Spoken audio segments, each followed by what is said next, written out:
So we start with the evening chanting by paying respects to the Buddha, giving 3 bows.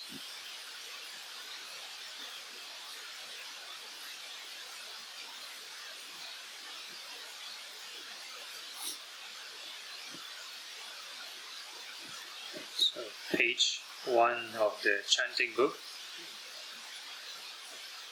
Namo tassa bhagavato arahato samma sambuddhassa.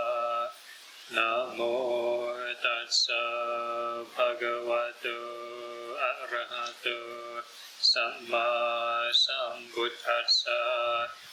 Namo tassa bhagavato arahato samma sambuddhassa. Buddhaṃ saraṇaṃ gacchāmi, Dhammaṃ saraṇaṃ gacchāmi, Saṅghāṃ saraṇaṃ gacchāmi, Dutiyampi Buddhaṃ saraṇaṃ gacchāmi, Dutiyampi Dhammaṃ saraṇaṃ gacchāmi, Dutiyampi Saṅghāṃ saraṇaṃ gacchāmi, Tatiyampi Buddhaṃ saraṇaṃ gacchāmi, Tatiyampi Dhammaṃ saraṇaṃ gacchāmi, Tatiyampi Saṅghāṃ saraṇaṃ gacchāmi. And the next page, the Vandana.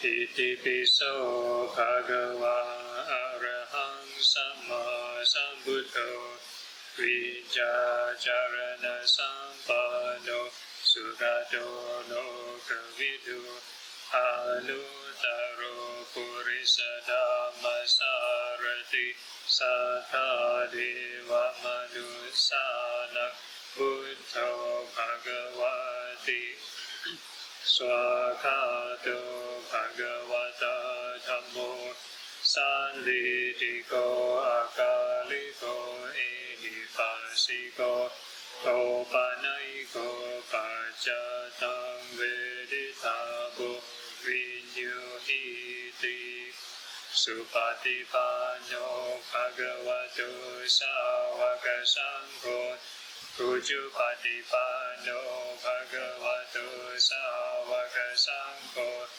Nyāyapatipano bhagavato sāvaka saṅgho Samicipatipano bhagavato sāvaka saṅgho Yadidang cattari purisa yugani atta purisa pukala Esa bhagavato sāvaka saṅgho pahuneyo pahuneyo dakineyo anjali karaniyo anutarang punyakita lokasati.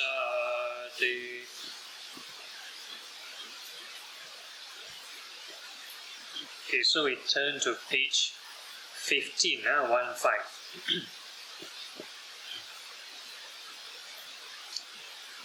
That's the Ratana Sutta, and we are going to recite in English.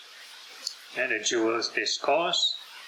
Whatever beings are here assembled, whether terrestrial or celestial, may all these beings be happy and listen closely to my words. Pay attention to all you beings. Show kindness to the humans who day and night bring you offerings. Therefore guard them diligently.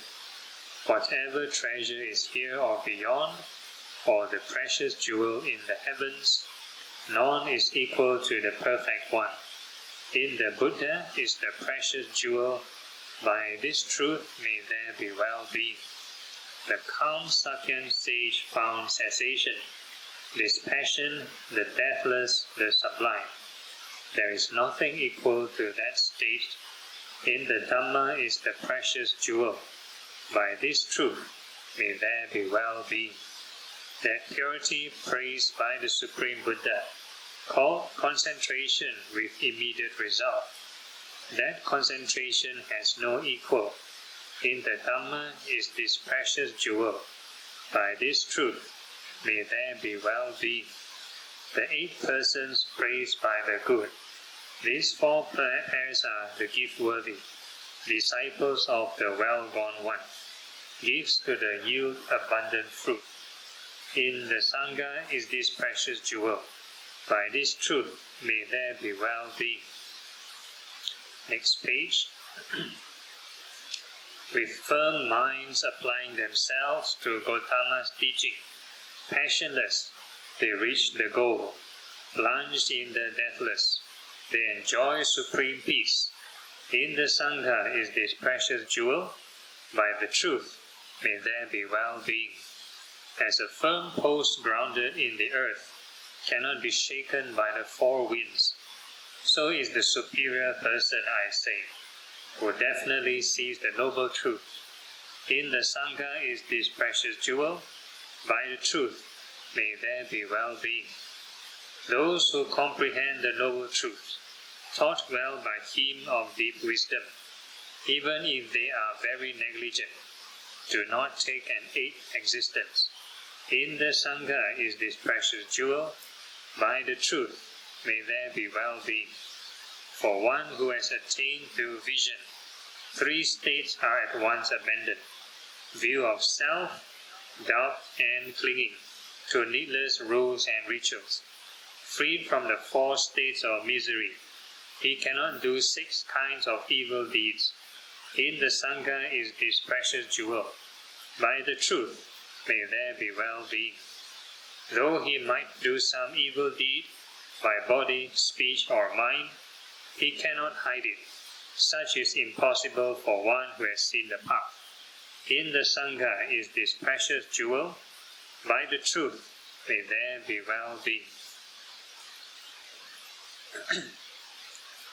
Like woodland grows in blossom in the first heat of the summertime, is the sublime Dhamma that he taught leading to Nibbana, the highest good.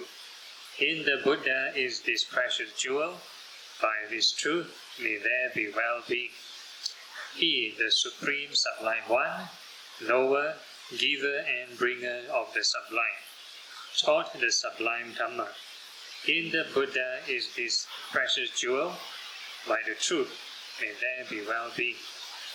Their past is extinct with no new arising, their minds not drawn to future birth, their old seeds destroyed, desires no more growing.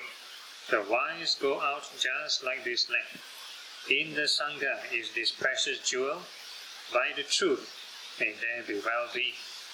Whatever beings are here assembled, whether terrestrial or celestial, we salute the perfected Buddha, revered by gods and men. May there be well-being. Whatever beings are here assembled, whether terrestrial or celestial, we salute the perfected Dhamma, revered by gods and men. May there be well-being. Whatever beings are here assembled, whether terrestrial or celestial, we salute the perfected Sangha, revered by gods and men.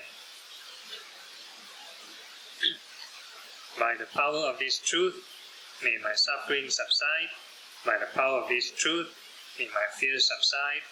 By the power of this truth, may my illness subside. Okay, then we turn to page 7, dedication of merit.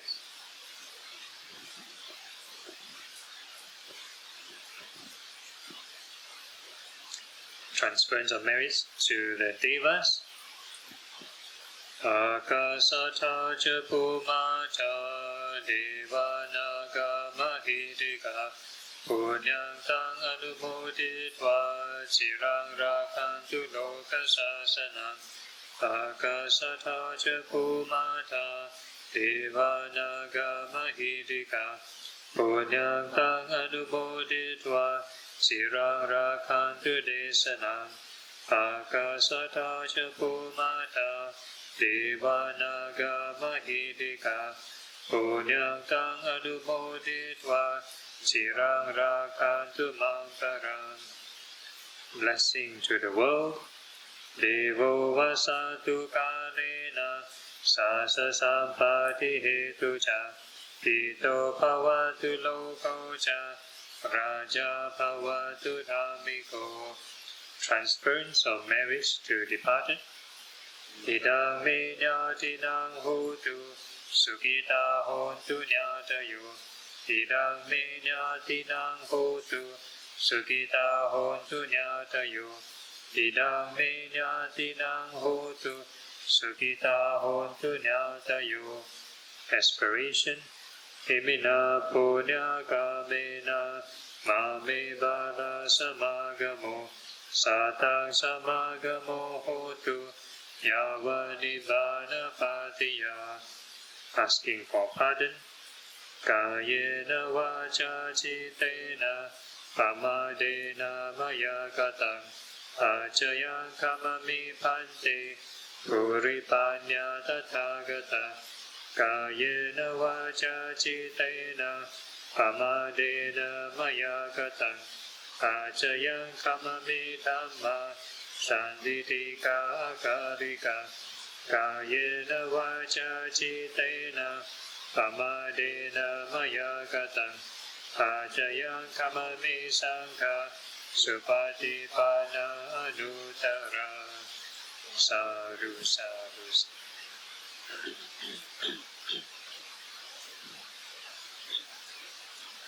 Okay, so today's discussion will be again based on this book. So it's page, this Ratana Sutta.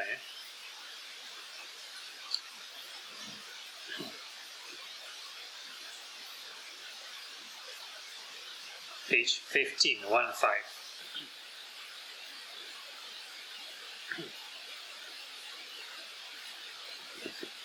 Who is the first time seeing this chant? First time, huh? Okay. So basically this chant is a bit like an extension of the triple jets. Yeah, more like extension. So normally the morning and evening we just chant the Vandana, yeah, the qualities of the Buddha, Dhamma, Sangha. So this jewel discourse will have more qualities. Chin Ho, can you hear me? Can now, okay. So now the rain is louder than the karaoke. Okay, so this jewel discourse, like as a prelude, as like a story before this scripture, talks about a certain town, a certain village that is plagued by illness. And this illness is not like ordinary illness. It's caused by supernatural unseen beings. So considered very dirty. And so somehow the Buddha came past this place and is requested to help the town. So the Buddha saw that the yakas. So the yakas is the race, like we mentioned yesterday, it's the realm above the human realm. So the yakas are these ogres, or the orcs. They are the invisible beings, and they cause this illness in the town. Right? So the Buddha sort of recited this Ratana Sutta and asked Venerable Ananda to recite the same thing and then sprinkle holy water around the town. Right? And it's believed that the town got healed. So the disease and whatever problem, the plague is gone. So this is supposedly the power of the triple jets. Of course, there's many factors behind this also, because the Buddha is around, so he has many guardian protectors with him also. So the guardian devas act as a bouncer to sort of ward off those evil spirits. Yeah, so basically this is like an invitation to celestial beings, yeah, terrestrial and celestial beings. Okay. So the first paragraph talks about whatever beings are here assembled, terrestrial or celestial. So they talk about earthbound spirits, and also skybound spirits. So all these are considered heavenly beings. So we wish them this loving kindness. May all these beings be happy. And the second paragraph talks about more diplomacy, negotiation. So in Buddhism, there's no exorcism, there's no fighting. There's no way we can fight the spirit. Then we cannot see them, how to fight them. So it's more on negotiation. Right? Pay attention, all you beings. Show kindness to the humans who day and night bring you offerings. Therefore, guard them diligently. Right? So, basically, it's trying to make a plea to ask these unseen beings to be merciful. Because the humans give them offerings, offer them food, offer them incense. Okay, so now the third paragraph talks about the content. So the first two paragraphs is more on appeasing the devas, or these earthbound or skybound devas. And the third paragraph onwards is basically the teachings, something beneficial for them, something beneficial for these unseen beings. So it's a kind of like, in a way, helping them also. Okay, whatever treasure is here or beyond, or the precious jewel in the heavens, none is equal to the perfect one. In the Buddha is this precious jewel. By this truth, may there be well-being. So this talks about praising the Buddha. And the Buddha is very precious, very rare. So not many Buddhas can appear in the world. And not many Buddhas can appear in the world. So I'm not sure whether you know the classification. Enlightenment, there are three kinds of, I would say, stages. Three kinds of enlightenment. So the first kind is the highest kind is the Sammasambuddha. We call this a Supreme Buddha. So the Supreme Buddha is the person who is able to discover the truth by himself, when nobody knows how to reach enlightenment. So he's the first person to discover and is able to teach, able to start his religion. So we call this a Supreme Buddha, Sammasambuddha. Then the next in line, the second kind of enlightenment would be the Pacceka Buddha. We call this a silent Buddha. Silent Buddha. So this silent Buddha is also the same thing, able to discover the truth by himself, but is unable to teach. Unable to teach. Maybe they don't have the skill, or maybe the people around that time is not accepting, does not accept the teaching. Whatever they say, life is suffering, then to them is what rubbish. So they won't accept the teaching. So our historical Buddha almost became a silent Buddha. Almost became a silent Buddha. After he got enlightened, he decided not to teach. He said the Dhamma too cheap already, too profound. Nobody can understand. Right? So he decided to just meditate and wait for his time to pass. So there's this heavenly being called Brahma Sampati.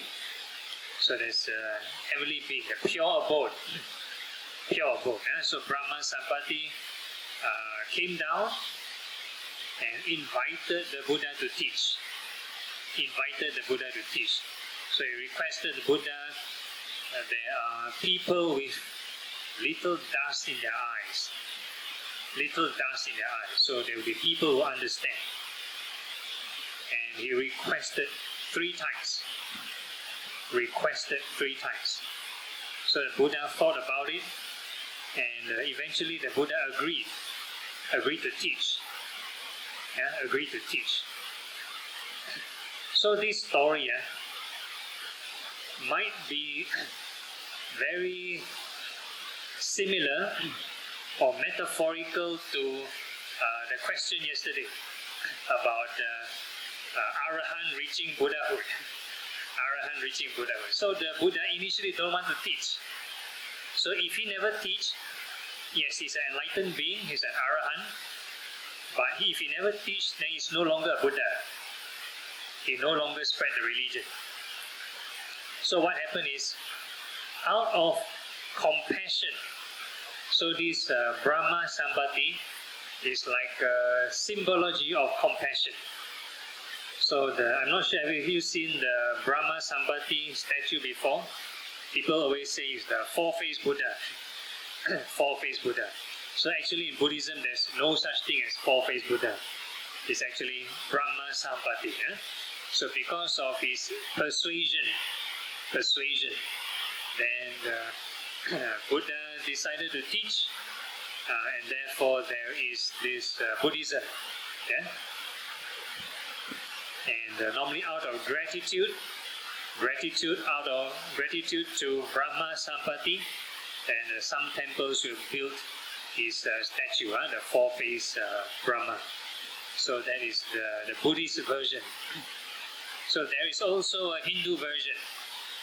The Hindu version is the creator God. So in Hinduism, they believe the Brahma, the creator. So it's a different Brahma. So in the Thailand's Erwan shrine, they dedicate that statue to the Hindu Brahma, not the Buddhist Brahma. So very different.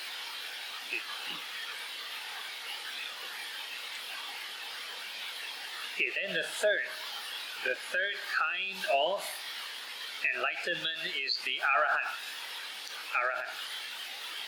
That means we call this, another term for it is called the Hearer Buddhas, or the Sawaka Buddhas. So these are beings who need to receive teachings. And once they receive teachings, they get enlightened. Then they're considered these Arahant, or these Sawaka Buddhas. So as long as Buddhism is still alive, the Dhamma is still alive, then there won't be these some Buddhas around. So maybe some other religion or some other so-called cult groups may claim that certain religious founder is the next Buddha.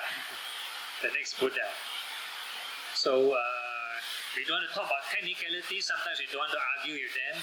So it's like, okay, you can believe what you want to believe, but if, in a Buddhist point of view, if they refer them as Sambuddha, the Supreme Buddha, that will mean that Buddhism has to be destroyed first.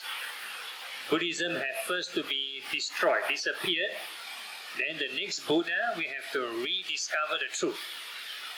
And then start the new religion. Something like that. So that's the, we call it political complication. Right? So, of course, in our scripture, it mentions the next Buddha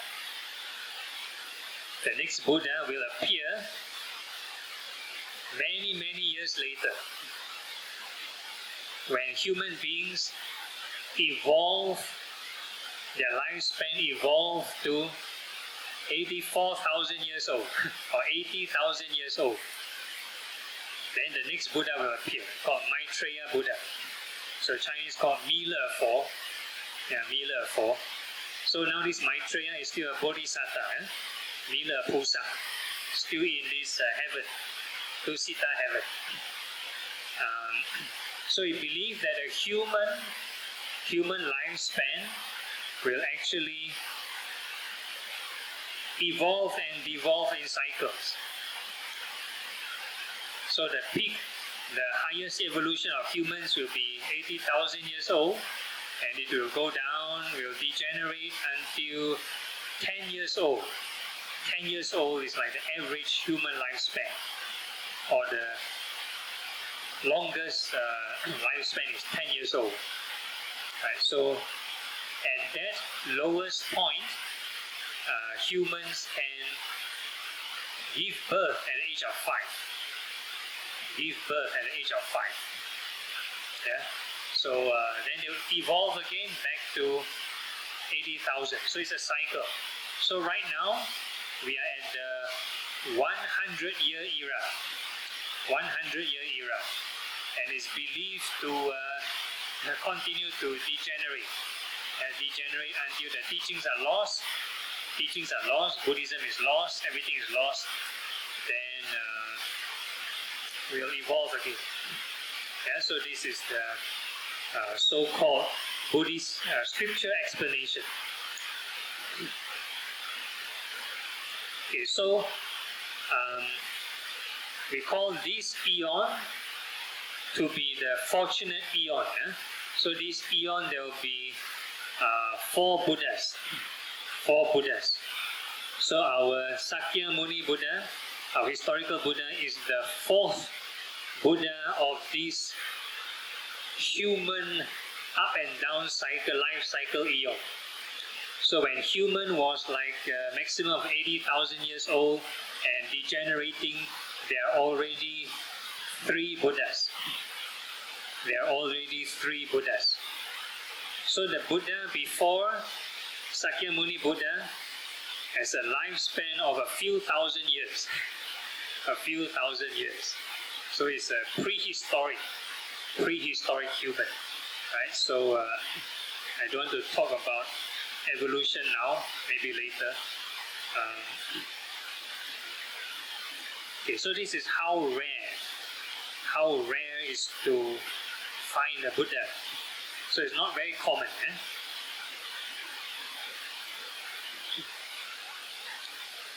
Okay, so paragraph 4. The calm Sakyan sage found cessation, dispassion, the deathless, the sublime. There is nothing equal to that state. In the Dhamma is this precious jewel. By this truth may there be well-being. Okay, so cessation means ceasing of craving, relinquishing craving, letting go of craving. So this is cessation. So dispassion is the same thing. Deathless. So this term is very interesting, the word deathless. So when the Buddha talks about deathless, or when the Buddha talks about he attained the state of deathless, he's actually talking about the state of the mind. So if the mind has ceased craving, he has unlocked a new state of mind.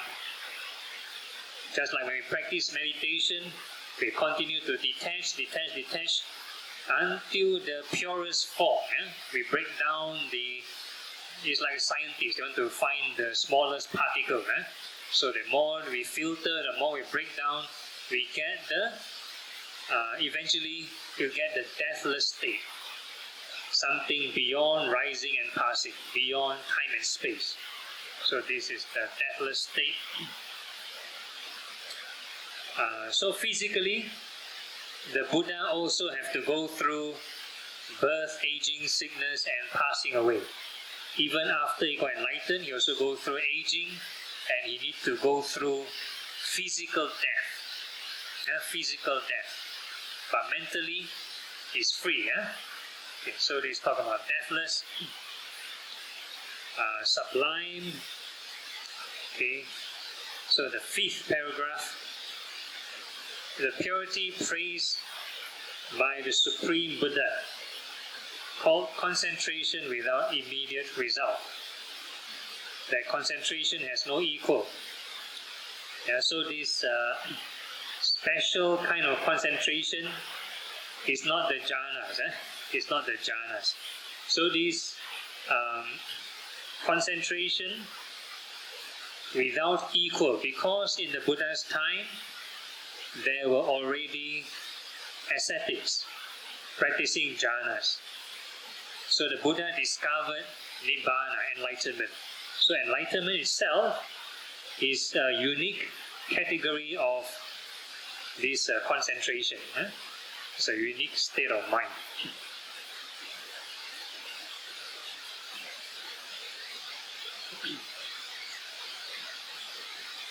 Okay, in the Dhamma is this precious jewel. Okay, so the Dhamma talks about Four Noble Truths: suffering, cause of suffering, cessation of suffering, and the path leading to the end of suffering. So they're talking about the third one, cessation. Cessation of suffering. Okay, the 8 persons praised by the good. 4 pairs are gift-worthy, disciples of the well-gone. So these are the Sangha. So Sangha is the 8 persons and 4 pairs. So 4 pairs is the same as 8 persons. So yesterday we kind of touched briefly, we talked about the stream entry, once returner, non-returner, and the Arahant. So these are the 4 types of person. And why 4 pairs? Because there's a path and a fruition to each stage. So path is like a person practicing and going towards, and fruition is a person who reach that stage. So the stream enterer has a path and fruition, the once returner has a path and fruition, the non-returner has a path and fruition, and the Arahant has a path and fruition. So total there are these 8 classes of people. So these are called the Sangha.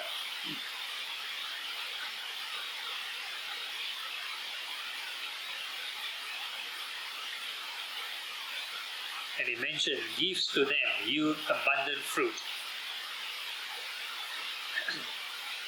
So the Buddha give an example of, we call merit, good karma.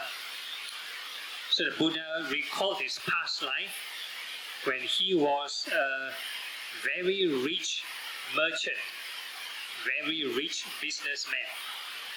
So he decided to make a charity, make a donation to a poor individual. So that particular beggar is not any holy person, it's just an ordinary person. So this person called Wei Lama, his name is called Wei Lama. So Wei Lama donated lots of items, many cartons of gold, many cartons of silver, many cartons of all the precious jewels, fine clothing, food, everything, to this one normal person. So the Buddha gave an example. In the past, because he did this, he has, let's say, X amount of merit, X amount of good karma. So the Buddha mentioned, if a person were to give 1 bowl of rice to a stream enterer, that means the person reached the first stage of enlightenment, to a stream enterer, the merit is 100x. 100 times of what this Velama have give to the beggar. So this is the Buddha's description, 100 times. And the Buddha mentioned, if a person were to give a bowl of rice, a bowl of food to a once returner, it is 100 times more than the stream enterer. 100 times more than the stream enterer. And so on. The non-returner is 100 times more than the once returner, and the Arahant is 100 times more than the non-returner. So that's the Buddha's kind of comparison. And some people take this teaching out of context. And they start to hunt for arahants, hunt for enlightened monks. They want to make lots of merit. So they want to see who is enlightened or who is holy. They want to give offering. So the complete scripture talks about if a person were to give a bowl of, the same amount of food to the Sangha, to the entire Sangha, is 100 times more meritorious than just giving to the Arahant. Yeah? So this is if a person gives the one bowl of food to the silent Buddha, is 100 times more than giving to the Arahant. And if they give one bowl to the Buddha, Supreme Buddha, is 100 times more than the silent Buddha. But if a person were to give the same bowl of food dedicated to all the Sangha of the four directions, it is 100 times more than giving to the Buddha. So the Buddha always encouraged people to, the mindset, to give to the Sangha, not to just follow one person or just stick to one person. So we have this problem. Sometimes certain groups or certain centers will start to announce, or we believe so and so, our teacher is enlightened. And a lot of people want to make merit now, want to make good karma. So they all rush to that particular so-called Arahant and donate food. Then the rest of the monks go hungry. The rest of the monks no food to eat because everybody only want to give the so-called Arahant food. Yeah. So the Buddha actually laid down a rule for monastics to not declare any attainments to an unordained person. So any monk by right cannot tell another person they have reached this level of enlightenment or what enlightenment. Cannot declare. It's an offense. And because if they do so, then all the people run to this person, then the rest of the monks go hungry. So the Buddha said, keep anonymous. Keep anonymous. And the mindset is to all Sangha. Yeah?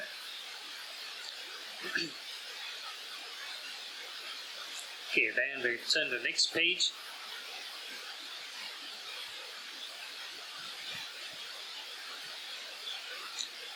Okay, with firm minds applying themselves, Gautama's teaching, passionless, they reach the goal, plunge in the depthless, they enjoy supreme peace. And the Sangha is this precious jewel, by the truth may there be well-being.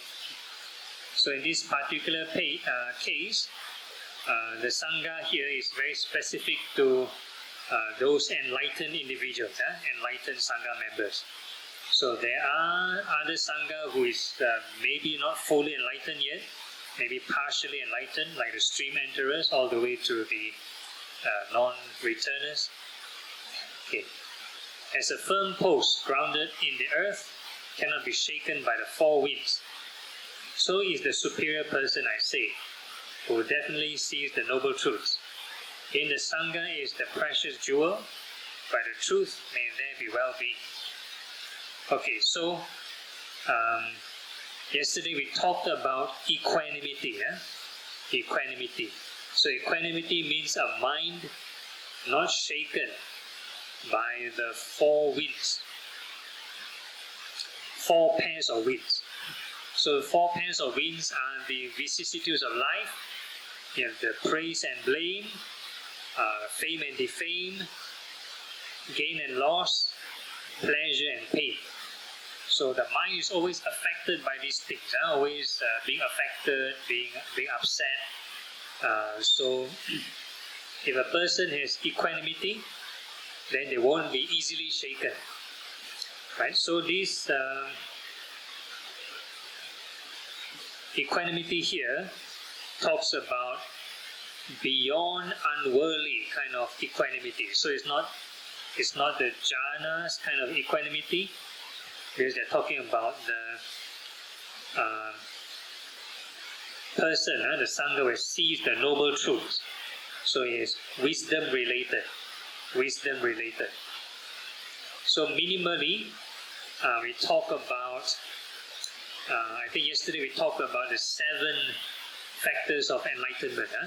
So minimally, a person needs to be firm with the equanimity factor. Equanimity factor of the 7 factors of enlightenment. So that's the last factor actually.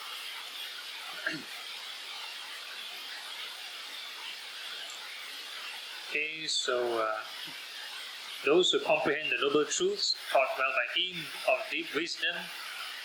So the 9th paragraph, even they are very negligent, do not take an 8th existence. In the Sangha is this precious jewel. Okay, so this one talks about the stream enterer. So the stream enterer, which is the so-called the lowest level of the Sangha, we believe maximum 7 more rebirth. 7 more rebirth. So there will be no more 8th rebirth. So they can be very negligent. They still can enjoy the senses, still can sometimes commit some mistakes. But because they have seen or they have experienced some kind of spiritual happiness, so at least in the back of the mind they know, okay, there is another kind of happiness other than sensual happiness. But because they haven't totally overcome the addiction of sensual happiness, sensual pleasure, so they still enjoy they still play around, they watch entertainment, they whatever, right? But in life there's always ups and downs.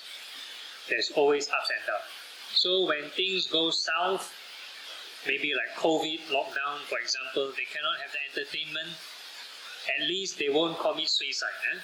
They won't commit suicide. At least they know, okay, now I cannot have sensual pleasure, then they need to be forced to another kind of happiness, which is this spiritual happiness. Right? So whenever there's a crisis, they will be reminded of the spiritual happiness. So even though they are negligent, eventually they still turn to the path when the conditions are right. So it is mentioned maximum 7 more rebirth.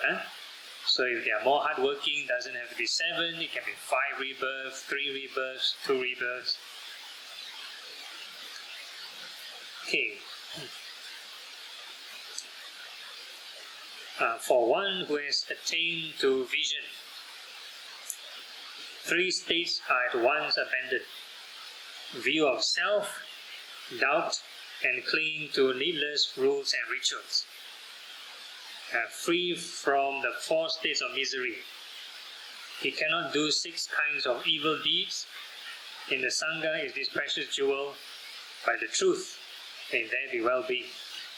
So this one talks about again the stream enterer, which is the lowest level of enlightenment.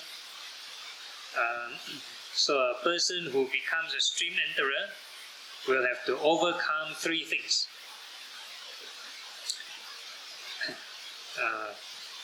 View of self, doubt, and clinging to needless rules and rituals. So these are the three things that they overcome. Okay, so doubt would be the Four Noble Truths. Four Noble Truths. So they overcome the doubt. Maybe a beginner, or let's say a non-believer, when they read the teachings of the Four Noble Truths, and to them it's like, true or not, it's just theory only. So even a Buddhist also, when they study Buddhism, Four Noble Truths, anybody can memorize and recite the Four Noble Truths. But it is only a stream enterer will have a glimpse, will experience the Four Noble Truths. They will experience a certain degree of cessation, certain degree of detachment of craving, and thus experience a kind of happiness that let go this suffering and the cause of suffering. So only a stream enterer will get to experience this spiritual peace, spiritual happiness to a certain degree. So because of that, they do not depend on this addiction of this self, of the sense of self, self-identity. For example, I am a Singaporean, or I am a Chinese. So that is an identity. So when I say I am a Chinese, then that particular identity will need to be surrounded by certain practices, certain rituals and practices and observances for that identity. So as a Chinese, for example, Chinese New Year, you need to decorate your house red color, you need to put the calligraphy, the lantern and whatever, prepare ang pao. So all these are rituals involved with that identity. Or let's say I am a soccer fan. So soccer fan is identity. So I need to watch this channel of soccer or football at a certain timing to support my team. If not, I am not a soccer fan. So that is a particular ritual. I need to buy certain apparel, certain, the football attire of that particular group to show support, to be a football fan, for example. So that's clinging to rites and rituals for that happiness, for that identity. So if a person has not seen the truth, have not realized some form of spiritual happiness, if one day, we talk about lockdown again, there's an MCO or there's a circuit breaker, you cannot visit your relatives for Chinese New Year. So that ritual get affected. You cannot go Bai Nian. Then you get very lost, very upset. Or let's say there's a electrical kind of short circuit or breakdown. Then you cannot watch the football show. Then you get very upset. Right? So that is clinging to that personality, clinging to that rituals related to that personality for happiness. Alright? So a stream enterer also hasn't overcome greed and anger. So yes, they'll feel certain degree of sadness, but won't commit suicide. Okay, so this is for these rites and rituals and doubt and self-view. Okay, so freed from 4 states of misery. So in this classification, there is like 4 realms below the human realm. So the lowest, I think everybody will know, that's the hell realm. Hell realm is the lowest realm. Then above the hell realm is this hungry ghost realm. And above the hungry ghost, maybe the animal realm. And above it is the Ashura realms, the demons or the demigods. So it depends on who's classifying. So sometimes these Demigods, maybe in the Tibetan tradition, will place it above the human realm. Above the human realm. Or certain earlier Theravada scriptures will place the Ashura realms the same as the heavenly realm, because they're always fighting with the heavenly beings. So they are in quite close proximity actually. So they are about like the same kind of group. Okay, so these are the so-called lower realms. So just know that if a person achieve stream entry, at least minimal stream entry, you'll be safe from lower realms. That means it's a safe investment. So a lot of Buddhists nowadays, or Theravada Buddhists nowadays, aim for stream entry. Aim for stream entry. Because you'll be safe, or rather kind of safe. Because maximum is 7 more rebirths. Because if a person is not saved by stream entry, the other option would be countless more rebirths. Countless more rebirths. So you may not have a chance to meet the Dhamma again, right? So the next rebirth you might be somewhere else, I don't know, right? So Theravada Buddhists I always make a joke between the Theravada and Mahayana Buddhists. I always say Theravada Buddhists are the Kyasi Buddhists, afraid to die. Don't want to die so many times. So quickly look for liberation. Don't want to die so many times. Whereas Mahayana Buddhists are Kyasu Buddhists. They want to perfect everything. They want to become this Supreme Buddha, Sammasambuddha. So you cannot do it in one lifetime, so you need to do it many lifetimes. So they need to go through many more rebirths. So this is the two comparison. But anyway, he cannot do 6 kinds of evil deeds. Have you all heard before the 5 heinous crimes? 5 heinous crimes. Okay, so these 6 evil deeds, basically,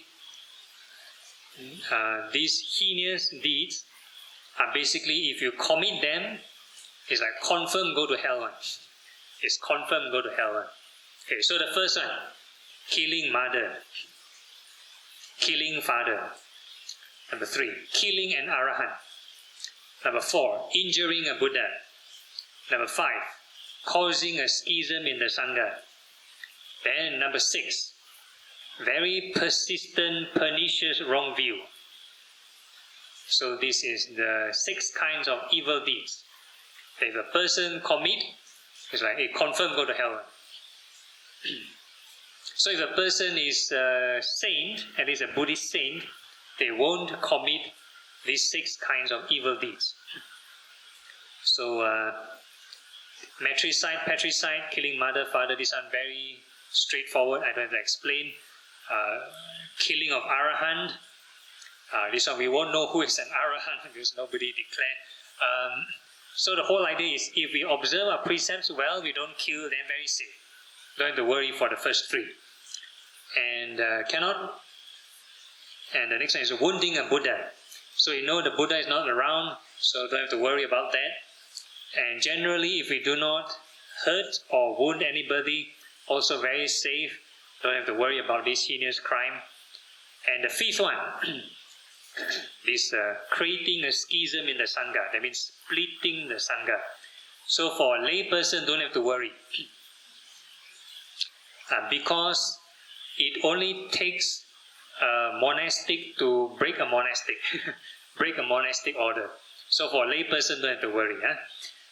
So schism in definition means you need minimum 8 Sangha members coming together. Minimum 8 Sangha members come together, and they come together and they declare their views that they don't agree with each other and they want to go their separate ways. So minimum need to have 4 on each camp. That means 4 on 4 and they go their separate ways. And this is called schism. So if let's say 7 to 1 still not counted, 6 to 2 still not counted, 5 to 3 still not counted. So requires 4 and 4. Right? So one case of schism is during the Buddha's time. The Buddha's time. This particular monk called Venerable Devadatta. Venerable Devadatta. So he's like the bad guy in Buddhism. He initially wanted to take over the position of the Buddha to, that means take over the Sangha.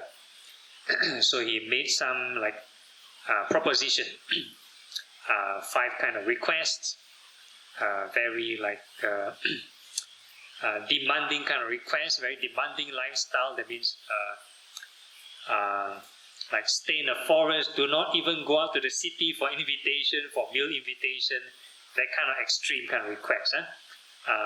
And one of them is observing certain ascetic practices like rag robes. That means they cannot receive new robes. People offer them new robe offering, cannot receive. They have to take from garbage, the cloth take from garbage, take from corpses, and sew together for that kind of robe. So he want to go to that kind of extremes. And another one is compulsory vegetarianism. So no offense to vegetarians, but this is for monastics. Because monastics go for alms round. So if they go for alms round, whatever people put, they have no choice, they have to accept. But for a lay person, you have financial power, so you have the choice to choose what kind of food you want.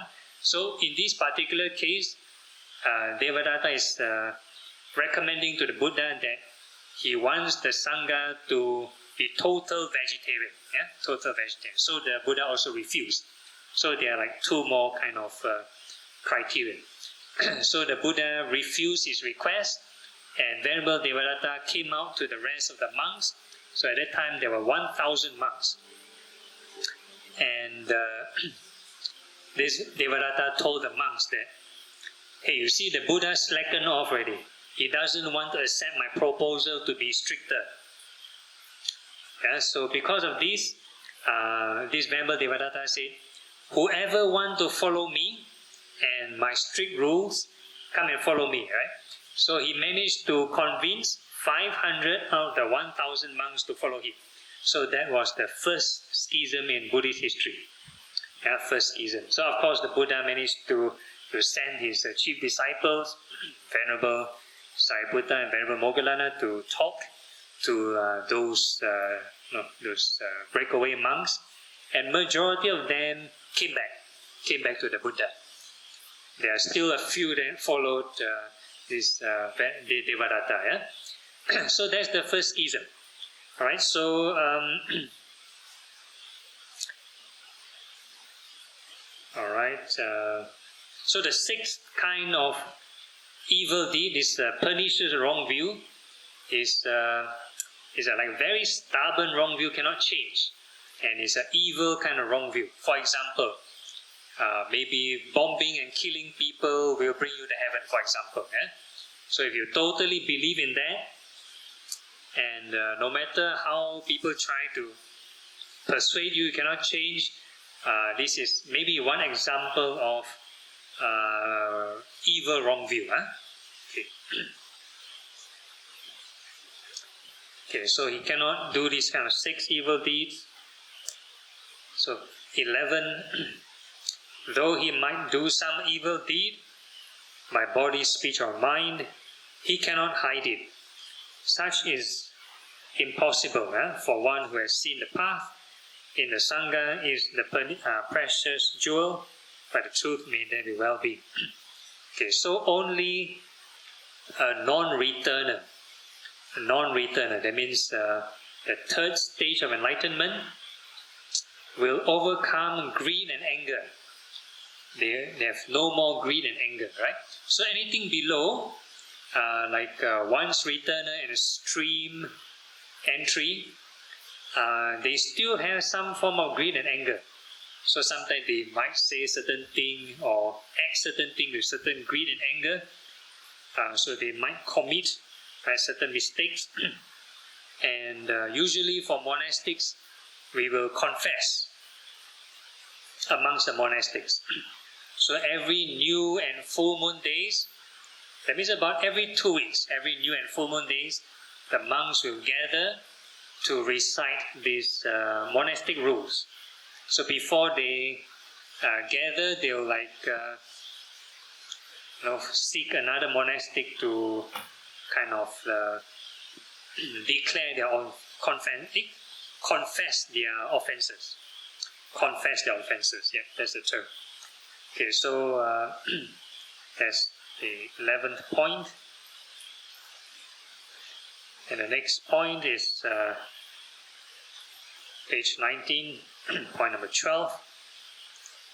If you have any questions, do ask. Okay, like woodland grows in blossom in the first heat of summertime, is a sublime Dhamma that he taught, leading to Nibbana, the highest good. In the Buddha is this precious jewel, this truth, may there be well-being. So this one quite straightforward. The Dhamma is, or Nibbana is the highest good. Okay, then the next one, 13, point 13. He, the Supreme Sublime One, knower, giver, and bringer of the sublime, taught the sublime Dhamma. In the Buddha is this precious jewel. So, quite repetitive. And point 14, their past is extinct, with no new arising. Their minds not drawn to future birth. Their old seeds destroyed, desires no more growing. The wise go out just like this lamp. In this Sangha is this precious jewel. By the truth, may there be well-being. Okay, so this was the question I think asked by someone, an enlightened person, where they go after they pass away. So there's this analogy.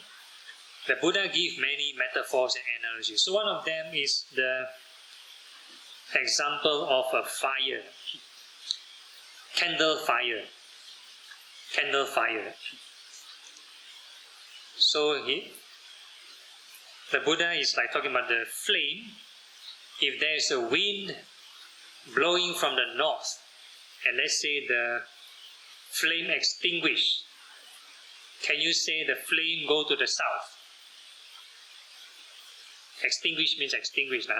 So if there's the wind blowing from the south to the north and the flame extinguished, can you say the flame go to the north? No, right? So the flame is extinguished. So likewise for the east and the west and whatever directions. So similarly, the conditions for arising. So we talked about a bit of dependent origination, depending on your eye, depending on the object, right? Depending on object, then eye consciousness arises. Then you perceive, this is a water bottle. Eye consciousness arises. Then you have feeling. You like the bottle, you don't like the bottle, and you develop craving. You want the bottle, or you want to destroy the bottle, whatever. Right? Craving. Then you develop clinging and becoming. Becoming. So when there's becoming, then there's arising. Arising of birth and death and whatever. So, an enlightened person, they remove the causes and conditions for arising. Right? So that's the answer. Another analogy would be trying to explain what is Nibbana, or what is this Parinibbana, to a person who hasn't experienced it. It's like the Buddha gives an example of a fish and a turtle. A fish and a turtle. So the turtle managed to, no, not turtle, a tortoise. Yeah? So the tortoise managed to crawl on land, and the fish is like friends with the turtle. And one day he finds, how come the tortoise disappeared? Tortoise disappeared. No longer in the pond, no longer in the water body. Cannot find his friend. Cannot see the friend anymore. Gone. Then one day the tortoise managed to crawl back into the pond, into the water body. Then the fish is surprised. Hey, you're back. You're back. Where did you go to? Then the tortoise will tell the fish, I go to dry land. And the fish is like, What is dry land? Can you swim in dry land? The tortoise said, no, you cannot swim in dry land. Can you breathe with your gills in dry land? And the tortoise said, no, cannot breathe. Can you ask a lot of things related to water? So the tortoise said, no, cannot. So it's like the tortoise will try to explain, but the fish will not understand. Yeah? So this is the example. Okay, so their old seeds destroyed, desires no more growing, the wise go up just like this lamp. Okay, so that's point 14. Then how about the next one, 15? Whatever beings are here assembled. Yeah, so the last few points is conclusion. Yeah? Okay. Alright, so that's the end of the sharing. Open the floor to Q&A. Any questions from the ground, related or not related to this sharing? Yeah, so 4 times 2 get 8. So each level have 2 grading. Like a stream enterer has a path to stream entry, so that's one classification. And there's a person who they reach the fruition of stream entry. So that's the second class. So each one you times 2, so total 8. Yep. Yeah, killing oneself is not encouraged in Buddhism. Although it's not considered the heinous kind of crime, but not encouraged. Yeah, because killing is against the precept, so it's considered unwholesome kind of action. So we don't encourage that. I mean, it's like, it's not something that you're sending straight to have results. Very much depends on the state of mind of the person. If the person is, their state of mind is emotionally, usually is unwholesome because they want to escape problems, they have a lot of despair, they want to escape through suicide. So the mind is in that state. So that state of mind will push them to the unwholesome rebirth. Or convince one's parents to do meditation or listen to Dhamma talk. This is a very good question. Very thoughtful, because in Buddhism we talk about filial piety and repaying one's parents.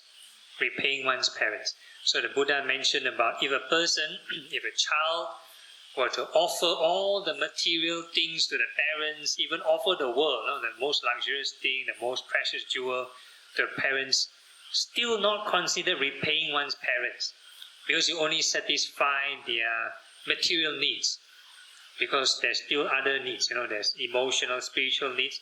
So if the parent, let's say they get more greedy and they pass away, in the long run it's not a good thing. It's not a good thing.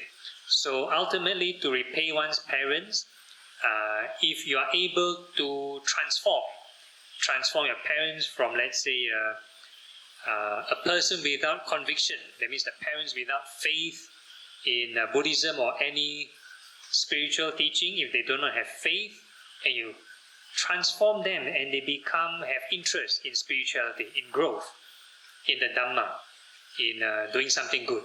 So that is the first miracle, the first kind of repayment.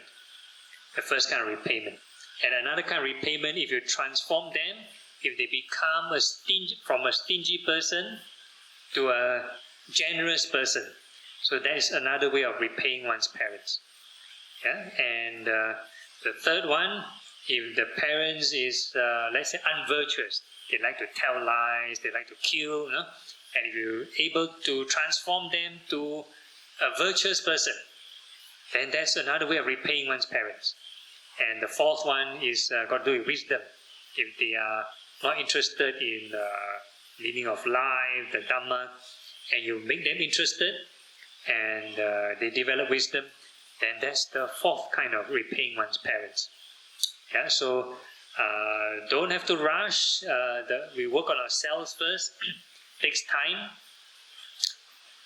So even maybe the Buddha himself also had some difficulty convincing the parents. Right? He needs to first escape from the palace and stuff like that.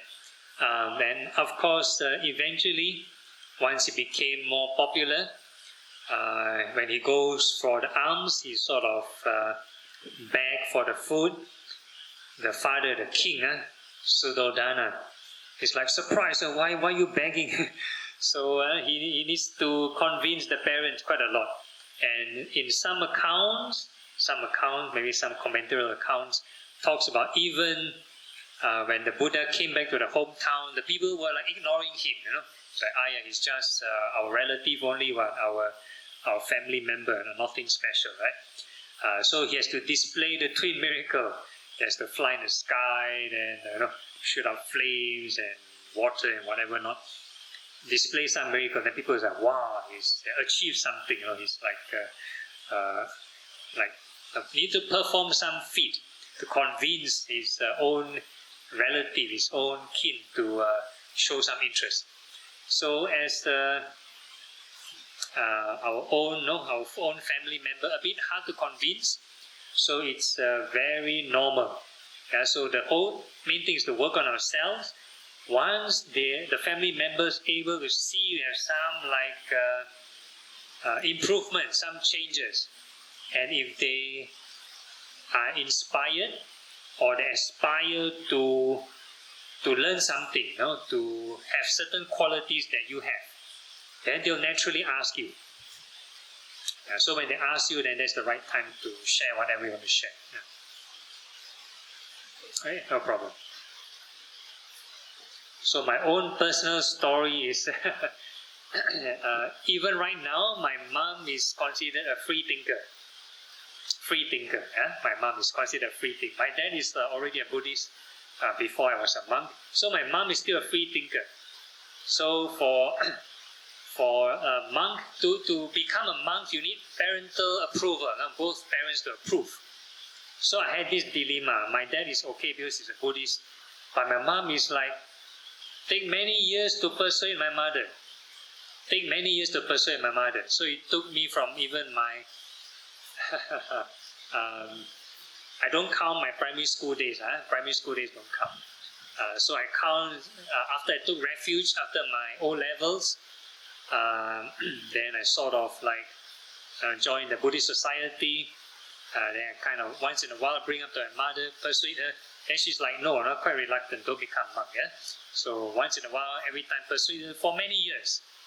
Until my second year of national service. So all the males in Singapore have to serve 2 years of national service. Either in the army, the navy, as a police or whatever. So the government will assign you. So 2 years of national service, my mom was offering to drive me to my army camp.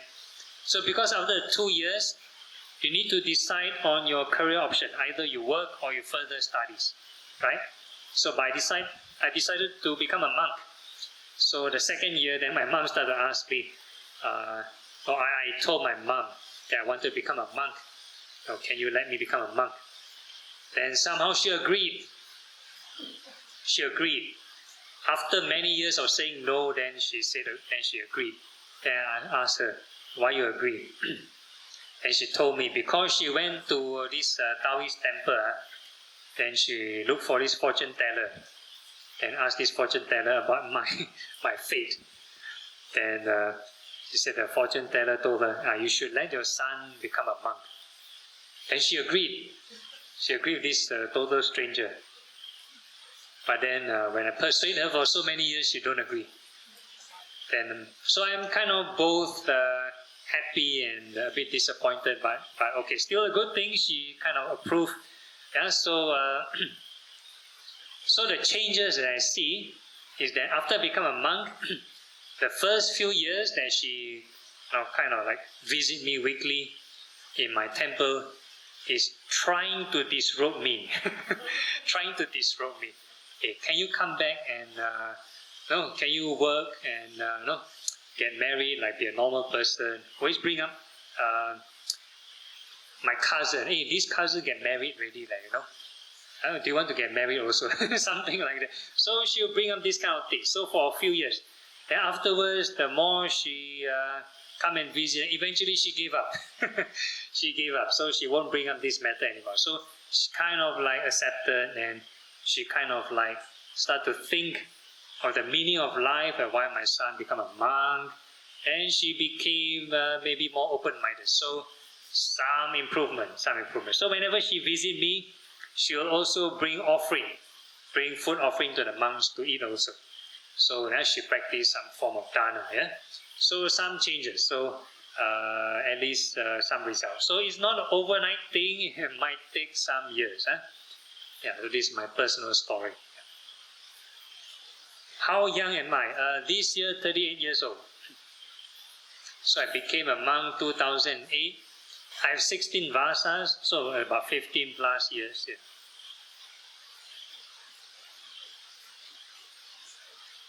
So time flies very fast.